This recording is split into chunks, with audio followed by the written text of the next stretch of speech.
Want help to grow your business? Download BRiN, the world's first business advisor in your pocket. To find out more, visit BRiN.ai or search the App Store today.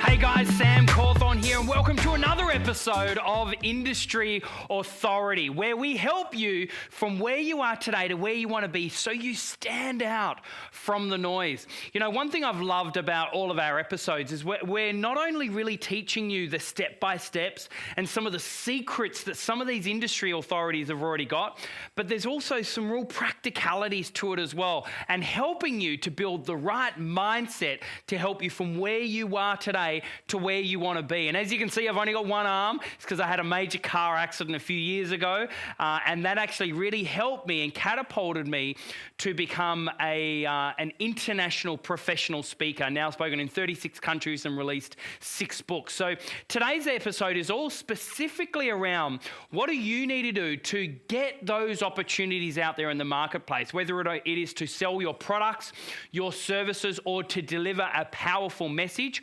What do you need to do to get that message out so people are hearing your message, and then people are then taking out their wallet and actually learning and growing from you as an expert, as an authority of your area of expertise? So first of all, let me frame it in a couple of different ways. One frame is this, is that I believe here as an expert, as a thought leader, as an authority, there are two different spaces that you can go into.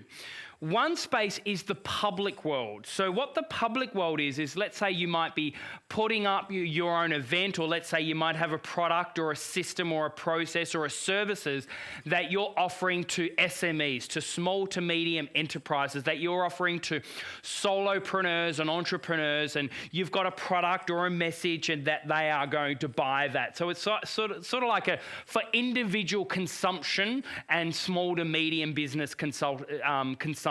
So whether you have a product, service, or a message, that's the public world. So let's say, for example, if you've got an amazing product, you put on an event, people from the public will come along, they'll listen to the value that you have, and then they'll ask you to take out their wallet so you can purchase their program or whatever that might be. That is the public world as an expert.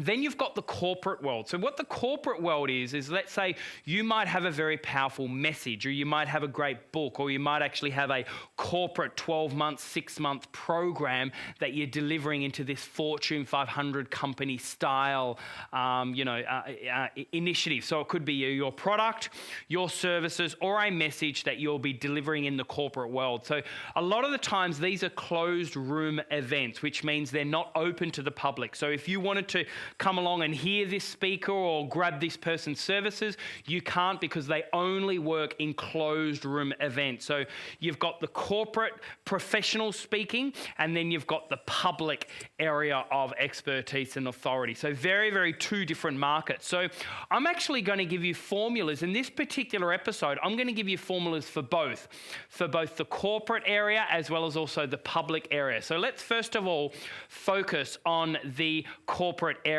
So this is literally how to discover your integrated product funnel to ensure raving fans globally. So what do you need to do in order for you to start getting some of these opportunities? So first of all, I want to focus in our corporate professional speaker space. So this is literally how to build a campaign that wins new business every single time. This is specifically in the corporate space. So first of all, I want to share with you our positioning campaign strategy.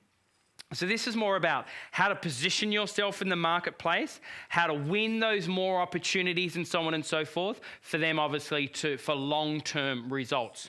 So the first thing is to target a specific industry. So it could be, let's say your specific industry could be one of the below. So you've got finance, multi-level marketing. So obviously multi-level marketing are things like Amway or New Ways or Isogenics or Juice Plus or whatever that. So these are multi-level marketing companies.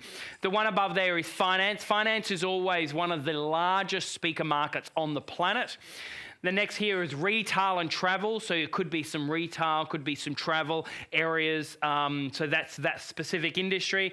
Agriculture and mining, government and public services, education as well. And then you've got real estate, you've got small to medium enterprises, health and fitness, and also media and entertainment. Now, the reason why I put just these specific industries is because in the corporate space, these are the industries that are booked the most when it does come to experts, thought leaders, or authority. So these are the industries that are booked the most. So it's about now targeting a specific industry. Target one of these industries. Now, my general rule of thumb is this: is that you don't spray and pray, meaning this: you spray out your message to a whole heap of different industries, and then you pray hoping that one or two of these industries will actually pick you up. The more specific that you can get, the more clarity of focusing on one area and doing that one area really, really well, then and only then can you really start looking at penetrating that market.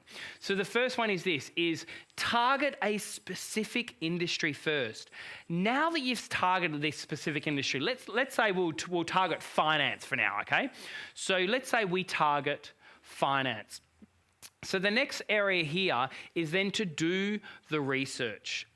This here is a really important area because you want to make sure that you come across as an expert in this area. So for example, in the finance space, let's say for example, you don't have to know everything that's in the finance space. I've done a lot of work in a lot of the biggest finance companies in the world, yet I'm not a finance guy. I never studied it. I don't know much at all about that space. And it wasn't until such time as I did some research when I then found out all the trends. So these are a couple of various ways how you can do the research.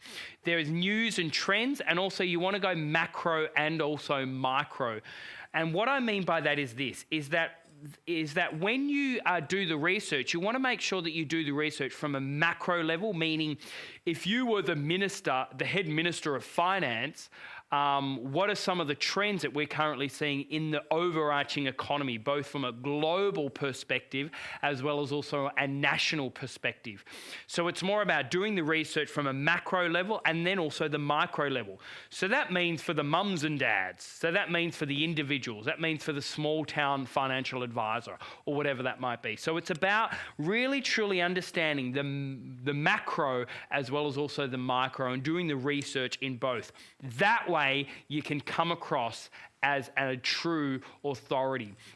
Next one here is survey.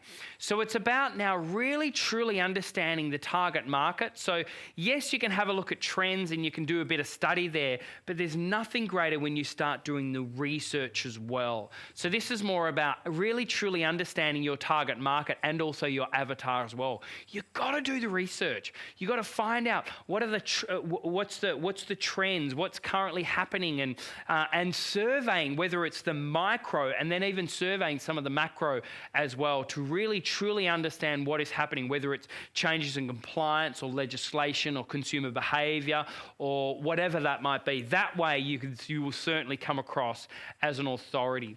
The next one is this, is get some evidence, build some case scenarios and get some study.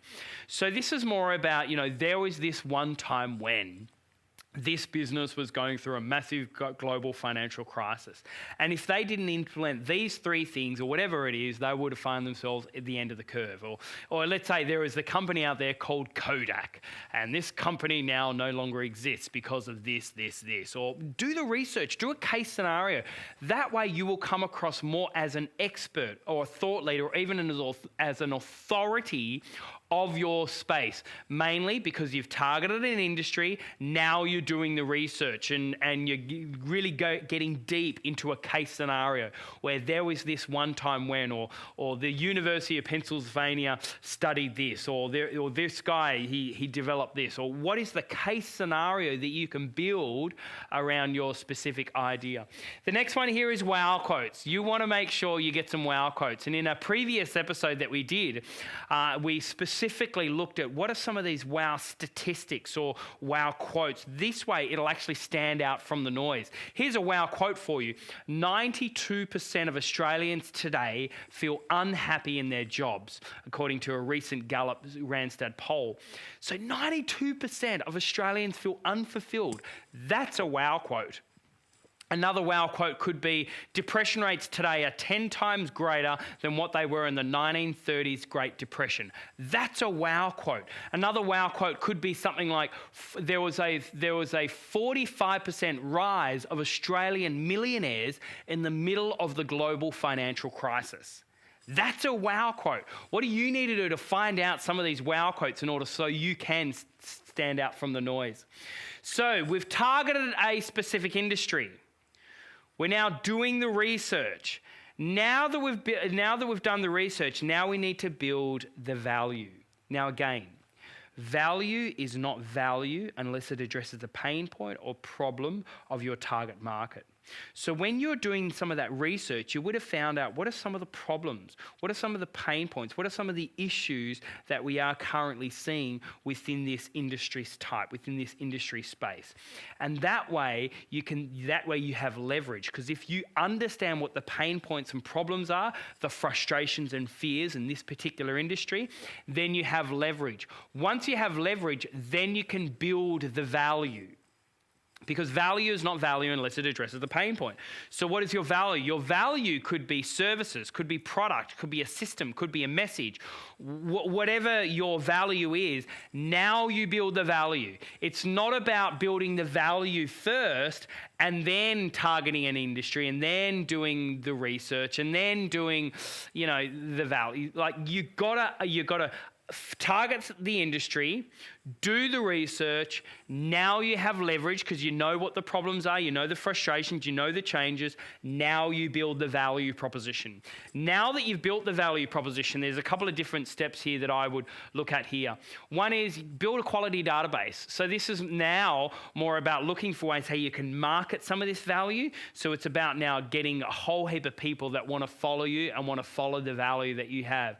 The other one here is be opinionated. So when you are building this value, I want to make sure that you are opinionated. If you're an authority, if you are a true industry authority of your subject type or of your space or whatever that might be, you've got to be opinionated.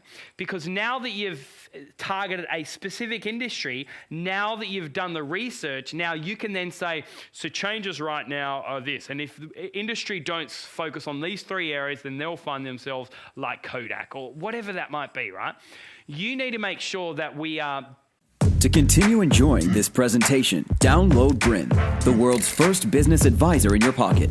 To find out more, visit BRiN.ai or search the App Store today.